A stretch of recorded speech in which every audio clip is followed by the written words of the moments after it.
ఆడియన్స్‌ని కూడా బాగా అట్రాక్ట్ చేస్తుంది. అంటే ఉదాహరణకి అప్పట్లో 'Ram Charan' cinema 'orange' cinema అప్పట్లో ఫ్లాపు.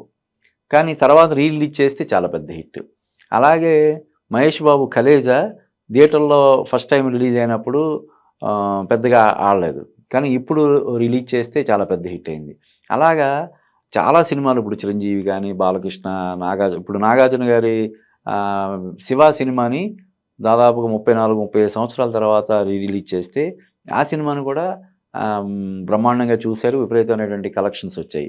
అలాగా ఇప్పుడు 'వెంకటేష్' బర్త్‌డే సందర్భంగా రేపు డిసెంబర్ 13 ఆయన బర్త్‌డే 65థ్ బర్త్‌డే. ఆ సందర్భంగా 'పెళ్లి చేసుకుందాం' అనే సినిమా రిలీజ్ అవుతుంది. అప్పట్లో ఆ సినిమా ఎంత పెద్ద విజయం సాధించిందో మనకు తెలుసు. చాలా పెద్ద విజయం అంటే అది ఒక ట్రెండ్ సెట్టర్ లాగా అప్పుడు అంటే ఒక పెద్ద హీరోలు చేయడానికి కొంచెం సంకోచించే ఒక యునీక్ కాన్సెప్ట్ తోటి 'వెంకటేష్' చేసినటువంటి ఆ సినిమా అప్పట్లో మంచి విజయం సాధించింది. ఇప్పుడు మళ్ళీ దాదాపుగా ఒక 30 ఏళ్ల తర్వాత ఆ సినిమాని ప్రేక్షకుల ముందుకు తీసుకొస్తున్నారు ఆయన బర్త్‌డే సందర్భంగా. ఇలా అంటే ఇదే కాదు మన 'రజనీకాంత్' సినిమా కానీ, ఇంకా చాలా సినిమాలు కూడా ఈ నెలలో రిలీజ్ కాబోతున్నాయి. పర్టిక్యులర్‌గా 'వెంకటేష్' ఇప్పుడు 'సంక్రాంతికి వస్తున్నాం' సినిమా తర్వాత 'వెంకటేష్' రేంజ్ బాగా అంటే అంతకుముందు ఆయనకి ఫ్యామిలీ ఆడియన్స్ ఇలాగ ఆయనకంటూ ఒక సెట్ ఆఫ్ ఆడియన్స్ అలాగుండేవాళ్ళు. తర్వాత ఆయన వెబ్ సీరీస్‌లో 'రానా నాయుడు' అనే ఒక వెబ్ సీరీస్ చేసి అది బాగా వల్గారిటీ ఎక్కువుంది. విపరీతమైనటువంటి అసభ్యత, అశ్లీలత ఉన్నాయని చెప్పి బాగా విమర్శలు వచ్చాయి 'వెంకటేష్.' ఎందుకు అంటే చాలా పెద్ద పెద్ద స్థాయిలో ఉన్నవాళ్ళు కూడా విమర్శలు చేశారు. 'వెంకటేష్‌కి అవసరమా ఇటువంటి సినిమాలు చేయడం? వాళ్ళ నాన్న రామానాయుడు గారి పేరు చెడగొడుతున్నాడు. పోనీ వెనకాల వాళ్ళ అన్నయ్యైనా 'సురేష్ బాబైనా' జాగ్రత్తలు తీసుకోవాలి గదా! ఇటువంటియి ఎందుకు చేయడం అని చెప్పి చాలా విమర్శలొచ్చాయి. ఆ విమర్శలన్నిటికి ఫుల్ స్టాప్ పెట్టేలాగా 'సంక్రాంతికి వస్తున్నాం' cinema out and out comedy ఎంటర్‌టైనర్‌గా, ఫ్యామిలీ ఎంటర్‌టైనర్‌గా వచ్చి ఎంత పెద్ద విజయం సాధించిందో మనం చూస్తున్నాము. ఇప్పుడు మళ్ళీ 'వెంకటేష్' గతంలో నటించగా పెద్ద విజయం సాధించినటువంటి సినిమాలు ప్రేక్షకుల ముందుకు రాబోతున్నాయి.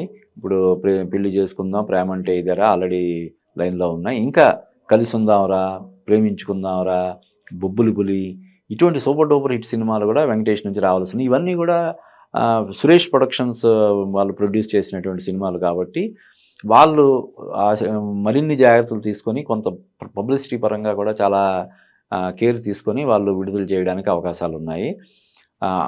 'ప్రేమించుకుందాంరా' సినిమా అప్పట్లో ఎంతటి సంచలనం సృష్టించిందో మనం చూసాము. అలాగే 'కలిసుందాంరా', ఇంక 'బొబ్బిలి పులి' ఇలా చాలా సినిమాలు 'వెంకటేష్' కెరీర్‌లో ఉన్నాయి. ఆ సినిమాలు వన్ బై వన్ ఆడియన్స్‌ని అలరించడానికి సిద్ధపడుతున్నాయి. ఏదేమైనా ఈ రిలీజ్ ట్రెండ్ అనేది అంటే సినిమా అనేది మనం ఫోన్‌లోనో లేకపోతే కంప్యూటర్‌లోనో చూస్తే అది కిక్ ఇచ్చే ఇది లేదని చెప్పి ఇప్పుడు మనకి అర్థమవుతుంది. అంటే ప్రాపర్‌గా ఒక థియేటర్‌లో ఆడియన్స్‌తో పాటు ఎంజాయ్ చేస్తేనే అది ఎంజాయ్‌మెంటు. అంటే జస్ట్ ఫర్ ఫన్ అంటే రీల్సో లేకపోతే చిన్న చిన్న ఇవో చూస్తే సరిపోద్ది కదా! సినిమాలు మొబైల్‌లో చూస్తే పెద్దగా కిక్ ఇవ్వన్న విషయం ఇప్పుడు మరోసారి ఈ సినిమాలన్నీ కూడా ప్రూవ్ చేస్తున్నాయి. అంటే జనాలు ఇంకా థియేటర్లకి రావడం లేదు. ఓటీటీకే పరిమితం అయిపోతున్నారు. ఇంక సినిమాలకి మనుగడ ఉండదేమో ఈ వెబ్ సీరీస్ తోటి లేకపోతే యూట్యూబ్ సీరీస్ తోటి దీనితోటే సరిపెట్టుకోవాల్సొస్తదేమో అనే అనుమానాలను పటాపంచలు చేస్తూ రిలీజ్‌లు ఇప్పుడు 'పెళ్లి చేసుకుందాం' రేపు 13వ తారీఖు రిలీజ్ అవుతుంది. చూడాలంటే ఇప్పుడు యూట్యూబ్ ఓపెన్ చేసి హ్యాపీగా చూసేయొచ్చు. మరెందుకని ఆ సినిమాకి ఆహ్, హ్మ్, ఆహ్, ఇది చేయడం కదా! అంటే చాలామంది పైరసీ వల్ల సినిమా కిల్ అయిపోతుందంటున్నారు. అది కూడా ఇప్పుడు అది కరెక్ట్ కాదని మనకిప్పుడు నిరూపిస్తున్నాయి.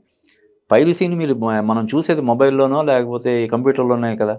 మరి ఆల్రెడీ యూట్యూబ్‌లో గాని, లేదంటే ఇందులో గాని కొన్ని వందల, వేల సూపర్ డూపర్ హిట్ సినిమాలున్నాయి. కావాలంటే అందులోనే చూడొచ్చు కదా! హ్మ్. కానీ ఇప్పుడు ఈ ఫ్రెష్‌గా రిలీజ్ అవుతుంటే మొన్న 'ఆరెంజ్' కానీ, 'ఖలేజా' గానీ, లేకపోతే ఇలాగా కొన్ని సినిమాలు విడుదలవుతున్నప్పుడు ఫ్యాన్స్ అందరూ కూడా థియేటర్‌లకు పోటెత్తి, థియేటర్‌లో చూసి ఎందుకు ఎంజాయ్ చేస్తున్నారు? అంటే సినిమా అనేది థియేటర్‌లో చూస్తేనే ఒక మంచి అనుభూతినిచ్చే ఇది కాబట్టి జనాలందరూ కూడా థియేటర్‌లో చూడడానికే ఇంపార్టెన్స్ ఇస్తున్నారు. కాకపోతే ఎట్ ది సేమ్ టైము ఇది అలా అని చెప్పి థియేటర్‌లకు వస్తున్నారు కదా అని చెప్పి విపరీ వాళ్ళు తాగే వాటర్ బాటిల్స్ దగ్గర నుంచి ఇంటర్వెల్‌లో తినాలనిపించే పాప్‌కార్న్ గానీ, సమోసాలు గానీ ఇవన్నీ విపరీతంగా రేట్లు పెంచి చేస్తున్నటువంటి దోపిడీని మాత్రం ఖచ్చితంగా చాలామంది వ్యతిరేకిస్తున్నారు. దానివల్లే మేము థియేటర్‌లకి వెళ్ళడం లేదు.